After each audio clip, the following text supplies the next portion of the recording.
Hello again everybody. First of all, I want to say a massive thank you for all the lovely comments that you posted about my story from last week, and I'm really glad you enjoyed it. Secondly, a big thank you to Mrs. Marshall for your midweek story. Hopefully we'll see another one of those again soon. And before we start the story, I had a couple of special requests. So first of all, this is for my fellow QPR fan at school. There's probably not that many in Nottingham, so I'm pretty sure you must know who you are. So there's my QPR scarf whilst I read the story. And secondly, it's about the story choice itself. So I remember, and I'm sure you all know, about a particular young lady in year one who is a massive fan of everything to do with Elmer. So today I've picked an Elmer story, and it's called Elmer and the Wind. Now I am going to be doing my funny accents that I do, so I hope that doesn't put you off. It was a very, very windy day. Elmer the patchwork elephant was sheltering in a cave with his elephant friends, some birds, and cousin Wilbur, who was playing tricks with his voice. The elephants laughed when Wilbur made his voice come from a hole at the back of the cave. "It's not a good day for flying," said a bird. "It's a good day to be a heavy elephant," chuckled Elmer. "An elephant can't be blown away." "I bet even you're afraid to go out in this wind, Elmer," said the bird. "Afraid," said Elmer. "Watch this then. Come on, Wilbur." "Come back, don't be silly," called the elephants. But Elmer and Wilbur had already gone out into the wind. Once they were behind some trees and out of sight of the others, Elmer led the way into another cave.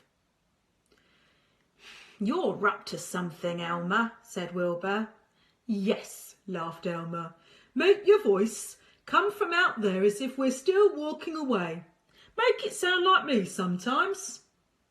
"I get it," said Wilbur, his voice coming from the distance. Sounding like Elmer, he said, "It's hard to move in this wind." And then, like himself, "Careful, Elmer, hold on." The elephants heard the voices and started to worry. Wilbur called, "Hold on to something, Elmer, look out." "Help," came Elmer's voice. "Help, I'm flying." Wilbur called, "Elmer, come back, Elmer, oh help." "Elmer's being blown away," said an elephant. "We must help." "If you go out there, you'll be blown away too," said a bird. "Form a chain, trunks holding tails," said another elephant.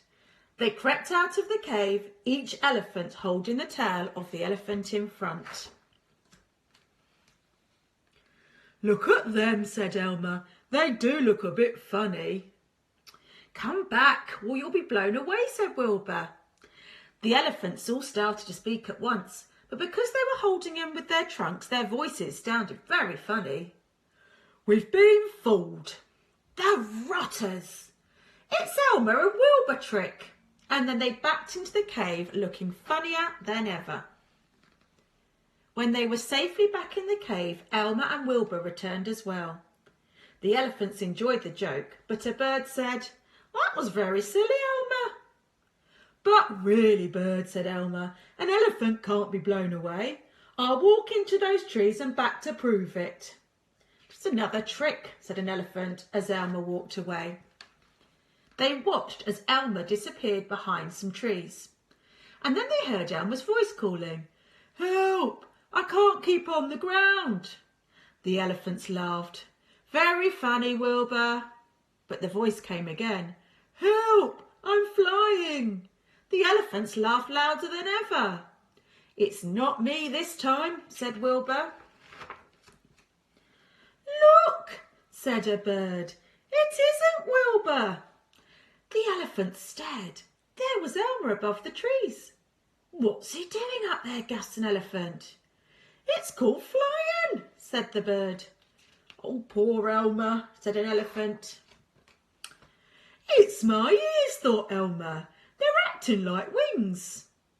Wilbur and the others seemed very small as he flew further and further away.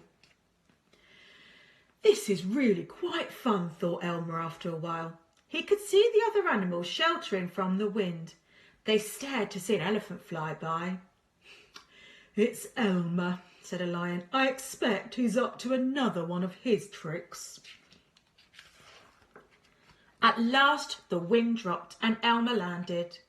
Oh dear, he thought, it's going to be a long walk home. Serves me right for being so silly. When the wind stopped, the birds flew off to find Elmer and help guide him home. When at last the elephants saw the birds flying above the trees, they knew that Elmer must be near, and they rushed to meet him to hear all about his adventure. You were wrong, Elmer, said the bird. An elephant can be blown away. You were wrong too, laughed Elmer.